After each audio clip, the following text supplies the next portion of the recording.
मंत्री झालो, माझा पहिलाच कार्यक्रम आहे म्हणून मी काय जास्त अरेरारी दाखवणार नाही किंवा काही नाही. काही सगळ्यांना समस्या असतात याची जाणीव मला आहे, परंतु मी पुढल्या महिन्यात बरोबर 1 महिन्याने येणार. हे जे आत्ताचं जे चित्र दिसलं आहे ते चित्र मला दिसलं नाही पाहिजे. 15 फेब्रुवारीला मुख्यमंत्री साहेब या ठिकाणी आल्यानंतर इन्स्ट्रक्शन दिले होते, त्याच्यावर काहीही कार्यवाही नाही.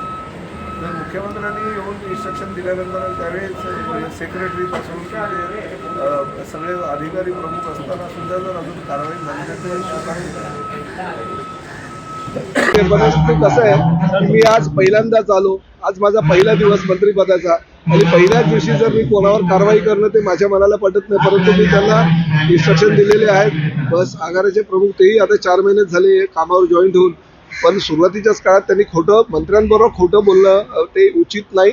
या प्रकारे जर भविष्यामध्ये तुम्ही खोटं बोललात तर तुमची गय केली जाणार नाही. आणि 1 महिन्याचा कालावधी मी त्यांना दिलेला आहे. पुढल्या महिन्यात मी परत या ठिकाणी येईल तेव्हा मला सगळं आगारे सुस्थितीत आलेलं दिसलं पाहिजे.